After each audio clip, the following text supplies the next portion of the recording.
Restez pas plantés là, c'est le podcast qui met en lumière l'ensemble des connaissances scientifiques qui ont été engrangées depuis l'histoire de l'humanité par celles et ceux qui observent et étudient le verre qui nous entoure. Réapprendre à connaître les plantes par le prisme des sciences. Voilà l'idée de cette émission pour vous faire voyager des sciences expérimentales aux sciences humaines et sociales en passant par les sciences naturelles. Moi, c'est Delphine, je suis docteur en biologie végétale et je m'intéresse aux interactions entre les plantes et leur environnement. Et moi, c'est Lucia. Je suis doctorante et je travaille sur la perception de la sensibilité des plantes. On en est venu à se questionner sur les relations plantes-humains. Ce que cela implique sur notre connaissance du monde végétal, mais aussi et surtout tout ce qu'il reste à découvrir de ces dernières.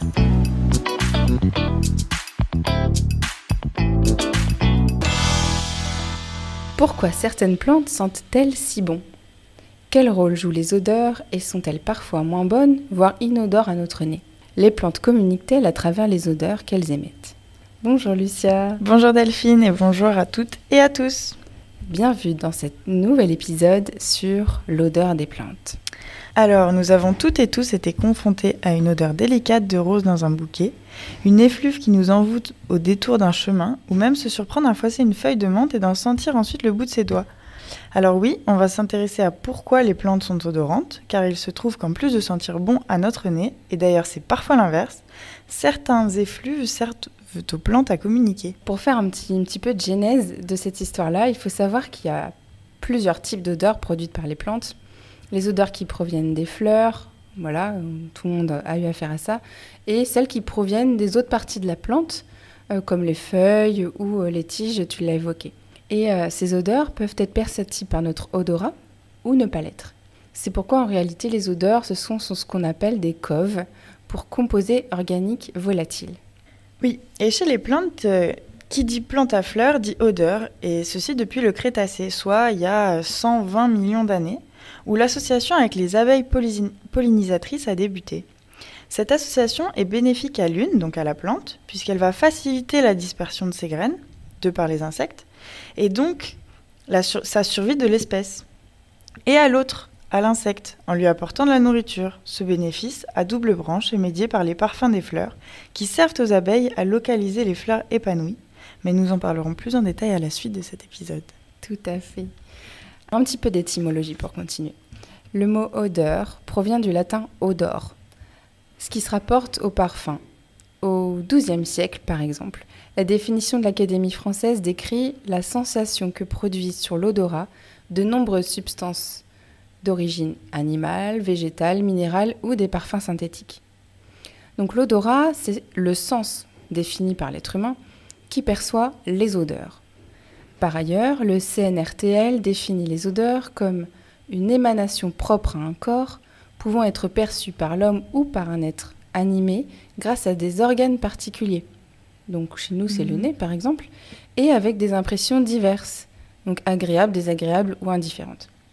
Donc pour résumer, les plantes émettent des composés organiques volatiles qui, si nous les sentons à travers un odorat, sont des odeurs. Oui, parce qu'on les sent avec notre nez. Nous. C'est ça. Alors, au début, on avait envie de parler des fleurs odorantes pollinisatrices. Si on s'intéresse pour commencer au parfum des fleurs, donc, en fait, il a été montré qu'une odeur de fleur, elle peut être composée de jusqu'à 1700 composés volatiles différents. Il s'agit donc d'un mélange complexe qui dépend à la fois de l'âge de la fleur, du génotype et de l'état de pollinisation de la fleur. En fait, les pollinisateurs ont appris au fil du temps à associer une composition odorante de fleurs et une récompense alimentaire.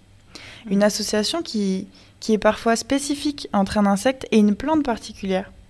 Mais figurez-vous qu'il y a aussi des odeurs qui sont répulsives pour des insectes florivores, voire herbivores. Qui mangent les fleurs alors. Exactement. Ouais. Et en fait, ça protège ainsi les organes reproducteurs de la plante.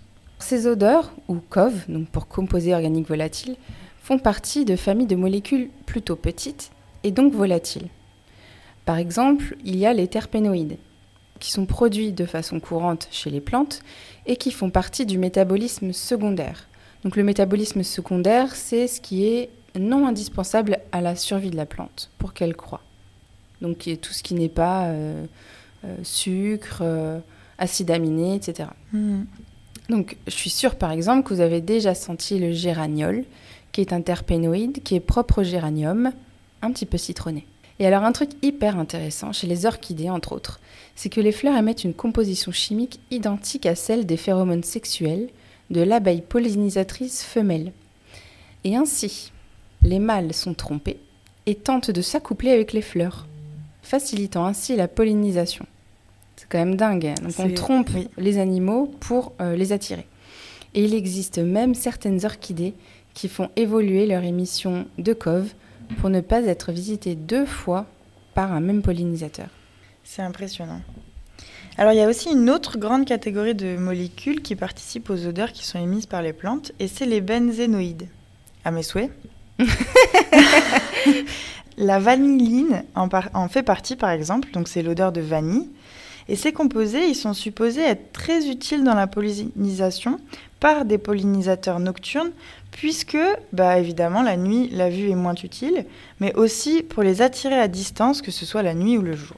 Et je ne sais pas si tu as remarqué, mais si tu t'es déjà promené la nuit ou le soir, les odeurs nous paraissent vachement plus envoûtantes qu'en journée. C'est vrai. En tout cas, j'ai remarqué que j'ai fait beaucoup plus attention, et c'est vrai que oui, parce qu'en fait, t'as que ça, la nuit. Voilà, c'est ça. Et il y a une troisième catégorie, qui est non des moindres, ce sont les acides gras volatiles, que l'on peut trouver par exemple chez les fleurs tropicales qui produisent des huiles alléchantes. Je me demande si le tiare peut-être, ou les fleurs comme ça ne les produisent pas. Et ça attire aussi les pollinisateurs. Donc depuis tout à l'heure, on parle de bonnes odeurs attribuées aux fleurs, mais en fait, il existe aussi des fleurs qui vont émettre des odeurs qui sont nauséabondes. C'est le cas de Amorphophallus titanium. Cette plante, en fait, c'est la plus grande inflorescence qui est non ramifiée qui veut dire très compacte. Au monde, elle fait 2,5 mètres de hauteur, c'est quand même pas rien. Et elle est également surnommée la plante cadavre. Donc vous pouvez donc imaginer l'odeur qui en dégage. Et ceci dans le but, vous l'avez compris, j'imagine très bien que vous l'avez compris déjà, c'est d'attirer les insectes qui sont normalement attirés par les charognes, comme les mouches ou les bousiers. Alors, en plantes qui expriment des odeurs nauséabondes, il y a aussi le Rafflesia. C'est une famille de plantes qui produit des fleurs parmi les plus grandes aussi, et qui sont pollinisées par des mouches charognardes. Et elles aussi, elles sont attirées par les odeurs fétides de la fleur. Ces odeurs, c'est un petit mélange de di- et trisulfure de diméthyle qui vont correspondre aux odeurs de l'ail et fétides du soufre. Leur système de pollinisation est d'ailleurs passionnant, car en fait la structure et les couleurs de la fleur mâle sont telles qu'elles vont guider la mouche, pile poil, là où pourra se poser le pollen en haut du thorax de la mouche, et ainsi elle est féconder la fleur femelle. Et donc une fois que la mouche sera sur la fleur femelle, elle va être obligée de passer à travers un anneau qui est étroit, obligeant ainsi le pollen à être projeté sur les stigmates de la fleur pour la féconder. C'est quand même dingue. C'est dingue. Et d'ailleurs, si vous avez l'occasion d'aller regarder des vidéos là-dessus, vous tapez Rafflesia et vous verrez cette façon d'être fécondé, là, ce système de pollinisation, c'est vraiment...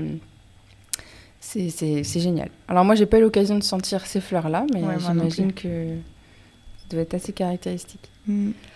Alors pour continuer sur les odeurs un peu fétides, désagréables, vous avez peut-être déjà senti les ovules de Ginkgo biloba. Alors Ginkgo biloba, c'est aussi l'arbre qu'on appelle arbre aux 40 écus. Vous savez, cet arbre qui a les feuilles en forme d'éventail. Et donc en fait, il existe des arbres femelles et des arbres mâles. Et les arbres femelles produisent ce qui pourrait faire penser à des fruits, qui sont en fait les ovules de l'arbre femelle. Ces ovules, ils ont une odeur de vomi. Sympa aussi. Oui. Et pour lesquels on a montré qu'ils attiraient les charognards, des canidés en général, qui vont ingérer le tout dans lequel se trouve une amande qui va être fécondée ou non, selon les cas, et qui vont ensuite être déféqués par le canidé et qui vont permettre la dispersion des futurs arbres et qui donneront ou pas des futurs ginkgo. Ah oui, parce que ça, on l'a vu dans un autre épisode, donc dans l'interview d'Ayat Bouto, où on a parlé graines et on a pu apprendre que certaines graines, elles sont obligées de passer par un transit intestinal pour pouvoir germer. Exactement. Épisode passionnant aussi d'ailleurs. Oui, qu'on vous conseille évidemment. Alors il y a aussi les plantes aromatiques, donc il n'y a pas que les fleurs qui émettent des odeurs et parfois il y a la plante en entier ou une autre partie de la plante, donc les tiges, les feuilles. Et en fait, ces plantes, on les connaît souvent sous le nom d'herbes aromatiques ou d'épices pour les plantes dites utilitaires comme le romarin, l'origan, la cannelle, la lavande et bien d'autres encore. Le plus souvent, ces odeurs, elles sont dues à des molécules du type polyphénol. Polyphénol, c'est une famille de molécules qui est présente dans le règne végétal et ça comprend des cycles que l'on dit aromatiques et ces molécules sont solubles dans l'eau. Exactement. Donc ça veut dire qu'effectivement, la molécule, elle a, si on voit les structures des atomes, ça forme des cycles, tout simplement. Donc comme tu l'as dit, sont très nombreux ces polyphénols d'origine végétale et ont souvent des propriétés antimicrobiennes, antioxydantes, antifongiques. Donc tout ça, ça veut dire contre les champignons, contre les microbes, donc ça permet de protéger la plante. Antioxydante, c'est pour éviter les excès d'oxydation de la plante. Anti-inflammatoire aussi.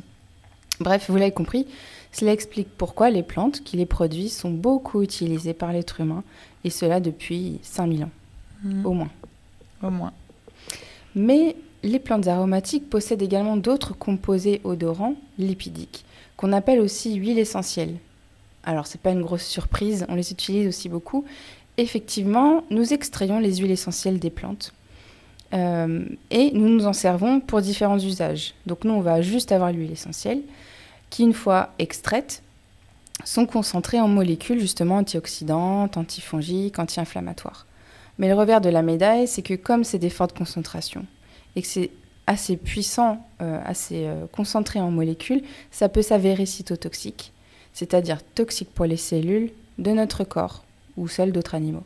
Donc, il faut faire quand même attention à leur utilisation qui doit être réfléchie et jamais en grande quantité. Alors, du point de vue de la plante, pourquoi elle a des arômes et pourquoi elle produit des huiles essentielles ? En fait, il a été montré que les huiles essentielles, elles attirent les ennemis d'herbivores et qu'elles jouent également un rôle dans l'attraction des pollinisateurs ou des disséminateurs de graines, un peu comme les coves des fleurs, mais aussi dans les interactions de plante à plante. Et c'est là qu'on rentre dans le sujet aussi intéressant. Oui. Parce qu'effectivement, il y a ce rôle de pollinisation, d'antioxydants, antifongiques, etc. Mais elles ont un rôle aussi de communication entre plantes, entre autres. C'est ça, on ne les sent pas, ces coves. Ouais. Alors, justement, de ce point de vue-là, les plantes sont vraiment surprenantes parce qu'on ne s'y attend pas forcément toujours. Et on en apprend tous les jours. D'ailleurs, comme on a pu l'évoquer au début, elles émettent des odeurs que nous, humains, nous ne percevons pas. Donc, ce n'est pas vraiment des odeurs. On ne peut pas appeler ça des odeurs puisque... on ne les sent pas avec notre nez. Exactement. T'as tout compris. On parle dans ces cas-là surtout de composés organiques volatiles et non d'odeurs. Même si nous aussi, nous émettons des coves et qu'on en perçoit également, nous allons voir que par ces composés et d'autres, les plantes sont capables de modifier leur environnement. Effectivement, en plus des effets que nous avons vus, les coves sont des messages qui renseignent sur l'état physiologique et écologique. Le stade phénologique, c'est-à-dire est-ce que la plante est en train de bourgeonner, est-ce qu'elle a les feuilles qui tombent, est-ce qu'au contraire elle est dans un stade où ses feuilles sont vertes et voilà, elles sont épanouies. Et même sur une potentielle infestation par des bioagresseurs des plantes. Et bien alors justement, moi j'aimerais vous faire part d'un exemple. C'est la cuscute. La cuscute, c'est une plante... C'est mignon. Oui, c'est très mignon. C'est une plante parasite des plantes tomates. Ah, c'est moins mignon. Oui, mais on trouve quand même ça mignon, ce mot. Cette plante, donc elle fait partie des cuscutes, c'est une famille de plantes parasites. Et ben, elle est toute petite. Elle est vraiment petite et elle a des réserves juste pour pousser. Donc vite, vite, vite, elle doit trouver une plante sur laquelle s'accrocher pour pouvoir vivre, en fait. Et quand on met cette plante parasite dans un pot, on la met en milieu et sur un des côtés, on met un plant de tomate, on va voir que la cuscute, elle va se diriger vers le plant de tomate.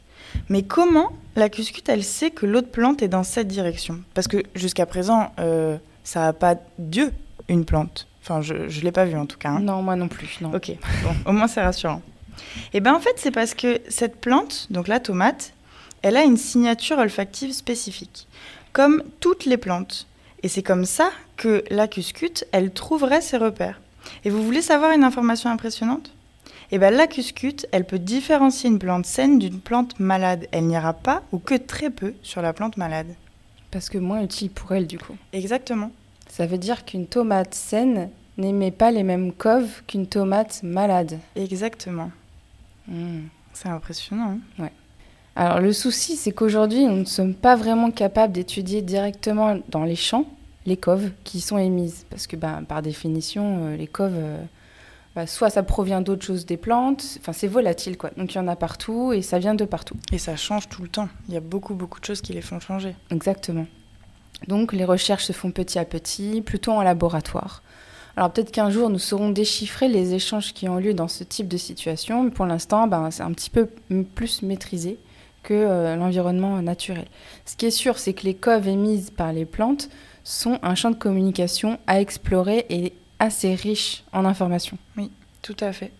D'ailleurs, les théories actuelles, elles proposent que cette communication, elle serait due à des récepteurs que les plantes auraient. Et en fait, ils percevraient les effluves lâchés par les autres plantes. Et ces effluves, elles-mêmes, elles proviendraient de glandes qui sont odorantes, donc c'est plutôt des glandes sécrétrices, qui sont présentes sur les plantes. En fait, ce serait comme des poches. D'ailleurs, j'ai pu voir des photos au microscope électronique. Et en cherchant, j'ai appris que celle de la lavande était très grande comparée aux autres glandes sécrétrices, et ça pourrait expliquer sa forte odeur. Donc, pour résumer, les tomates, avec mon histoire de cuscute et de plantes tomates, les tomates, elles ont une odeur spécifique, comme toutes les plantes, qui, elle, va être diffusée grâce à des glandes sécrétrices qui sont présentes sur les feuilles. La cuscute, elle, et grâce à ces récepteurs, elle va reconnaître les coves, les composés organiques volatiles, et elle va se diriger vers. En tout cas, la chercheuse biologique qui explique cette expérience, elle va parler de sensibilité des cuscutes. Et cette expérience, elle montre que les cuscutes sont capables de reconnaître ces coves de la tomate. Spécifiquement, du coup. Exactement. Alors, il y a un autre exemple aussi qui est intéressant, que vous connaissez déjà peut-être parce qu'il est assez connu, qui nous amène en Afrique du Sud, où les antilopes koudous raffolent des feuilles d'acacia. Pourtant, dès lors que ces animaux sont élevés dans un enclos rempli d'acacia, au bout d'un moment, elles vont mourir de faim. Ça, c'était un petit peu un mystère qui a été donc étudié. Et ces observations sont plutôt lointaines, mais elles sont moins un mystère aujourd'hui. Pourquoi ? Quand l'antilope va manger la feuille, la salive de celui-ci va entraîner chez la plante une réaction.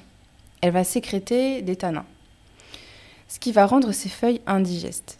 Donc, elle va avoir du mal à digérer, mais ce n'est pas tout. L'acacia va alors produire une substance chimique, l'éthylène, qui est une cove, pour avertir ses voisins, donc les acacias qui sont à côté. Le signal chimique sera diffusé dans l'air, ayant pour but de prévenir les congénères de la même espèce et de se préparer à une attaque éventuelle de koudous. Du coup, l'animal contourne le problème en remontant le vent pour manger les feuilles des acacias non averties. Ça, c'est quand même fort. Ouais. Ce qu'il ne peut pas faire dans un enclos. Et c'est pourquoi il va être obligé de manger les feuilles des acacias qui ont des tanins en plus, et il va finir par mourir de faim. Parce que les tanins vont inhiber la digestion. Cette expérience, elle est pionnière sur le thème de la communication plante-plante, parce que figurez-vous qu'il a été sous-entendu que cet éthylène qui est produit de plante à plante va entraîner les acacias qui n'ont pas été mangés à produire plus de tanins. Pourtant, cette étude elle reste quand même discutée du fait du manque de données statistiques poussées, mais à partir de celle-ci, on a découlé quand même de nombreuses expériences sur le sujet qui permettent de dire aujourd'hui que oui, finalement, c'est possible cette communication-là et c'est envisageable d'imaginer cette stratégie de plante à plante. Mais c'est pas tout. Donc il y a une communication plante-plante, mais il y a aussi un effet d'évoque sur l'environnement. Un évoque sécrété par les arbres, par exemple. Donc les coves, c'est les vocs et les coves, c'est pareil. Je crois que j'ai dit. Ouais, t'as dit les deux, parce que voc c'est le mot anglais. Voilà, voc c'est le mot anglais. Je suis désolée. Pour volatile, organic compounds. Oui. Mais on sait que t'es bilingue, Lucia. Mais je reprends avec les coves. Donc les coves, c'est des molécules que les plantes libèrent. Et bien pas que pour la communication entre plantes. Figurez-vous qu'il se pourrait que les arbres puissent faire venir la pluie grâce aux coves. Bon, je m'explique. En fait, quand une forêt manque d'eau, les arbres vont libérer des coves. Les arbres donc libèrent des coves, c'est des terpènes. Et on sait que les terpènes ont des effets sur les nuages. Ils font épaissir les nuages et ça favorise la condensation de l'eau. Et en fait, l'eau va être... la condensation de l'eau va être favorisée et donc ça va déclencher la pluie. Donc, Par de nombreuses études, les modèles sont en train d'être construits théoriquement. Les arbres pourraient être capables de changer le microclimat dans lequel ils sont. Ça, c'est quand même un truc de dingue parce que, moi, j'avais jamais entendu parler de cette découverte-là et je trouve ça quand même, voilà, c'est intéressant. Alors oui, il y a une influence des coves sur l'environnement, des coves produites par les plantes. Et il y a d'autres chercheurs qui ont quantifié les flux de coves sortant de la canopée. Donc la canopée, en fait, c'est le couvert végétal au niveau des branches et des feuilles qui sont tout en haut des forêts, des arbres qui forment les forêts. Ça, c'est la canopée. Ce qu'on voit depuis l'avion. Ce qu'on voit depuis l'avion, effectivement. Et qui sont exportés vers la troposphère, ces coves-là. Donc la troposphère, c'est en gros de la surface de la Terre à 18 km. Ouais, 15, je crois. À 15 km. Oui, c'est entre 0 et 15, il me semble. Au-dessus du sol. Et ils ont montré qu'elles avaient un effet sur celle-ci, sur cette troposphère-là. Entre autres, donc ça c'est Kalogridis et al. En 2016 qui a montré ça. Entre autres, il a été montré que les coves peuvent être des précurseurs importants d'ozone, donc ozone, couche d'ozone, etc.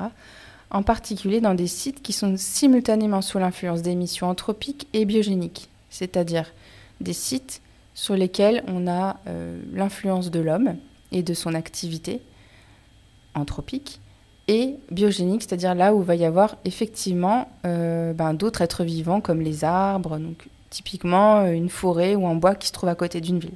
Alors il y a la communication entre plantes médiée par les coves, mais il y a aussi une communication entre plantes et animaux.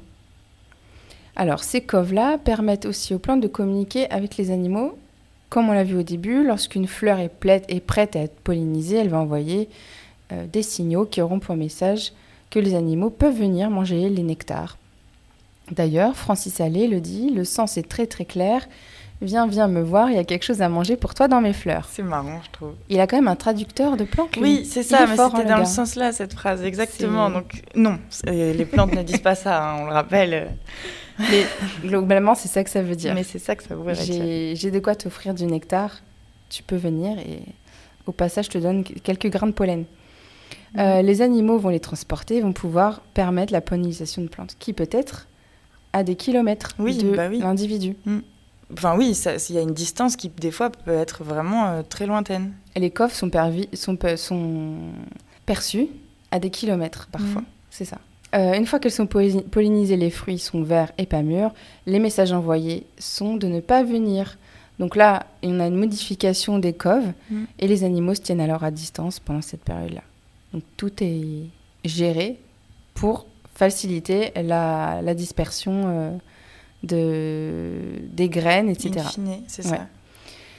Pour venir une fois que les fruits seront mûrs et qu'il faudra leur disperser les graines, effectivement. Mais bon, c'est d'autres animaux, du coup, à ce moment-là. Oui, d'autres animaux et des coves différentes. Ah non, les fruits, c'est...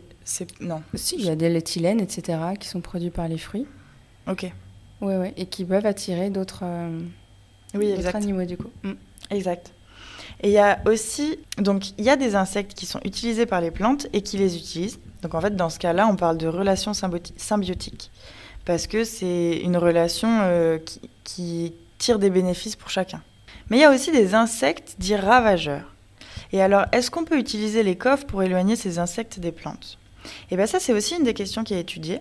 À Avignon, justement, il y a des chercheurs qui étudient l'effet des coves par des plantes appelées plantes de service. Donc en fait, leur but, ce serait d'ajouter des plantes qui expriment des coves qui auront in fine comme impact de protéger les plantes du champ initial des pucerons. Donc en fait, on mettrait des plantes qui expriment certaines coves, qui rejetteraient les pucerons pour pouvoir protéger les plantes qui sont dans le champ. Et bien ces coves, donc de ces plantes dites plantes de service, j'avais jamais entendu ce mot-là. Et donc ces coves, elles sont essentiellement aromatiques et elles ont un effet sur le comportement et les performances des pucerons. Ils ont montré que en fait, les coves libérées par ces plantes, elles sont répulsives pour le puceron et elles vont perturber son comportement alimentaire. Elles vont diminuer sa fécondité et aussi son développement larvaire, et donc en fait sa survie. Et ils ont également remarqué que ce n'est pas dépendant d'un cove particulier, mais bien de plusieurs coves ensemble. Donc en fait, ils parlent de bouquet olfactif. C'est souvent le cas. Oui, souvent c'est un cocktail. Oui, exactement, j'aurais dû mettre. Oui, c'est un cocktail, j'aurais dû dire un cocktail, exactement. Mais encore une fois, travailler avec les coves et faire des expériences avec les coves, c'est plus facile en laboratoire. Parce que là, pareil, ces expériences, elles sont très difficiles à reproduire dans les milieux ouverts. Parce qu'on ne maîtrise rien dans les milieux ouverts. Eh bien, on arrive au terme de cet épisode, dont le thème, Lucia et moi, on l'a trouvé vraiment passionnant, parce qu'on a découvert plein de choses et c'est vraiment riche de connaissances, quoi. Les plantes sont effectivement capables de communiquer. Même s'il y a 30 ans, comme le disent certains botanistes, cette idée aurait été considérée comme impossible, la science progresse, de nouvelles capacités sont montrées, et cela nous tenait à cœur en particulier car elle illustre une sensibilité des plantes que trop peu connue. Immobiles, certes, les plantes utilisent tout de même la communication. C'est une communication ici chimique, mais elle va leur permettre d'interagir entre elles, de s'adapter à l'environnement et de survivre. Merci beaucoup. On espère que vous avez passé un bon moment et on vous donne rendez-vous pour le prochain épisode. En attendant, restez pas plantés là.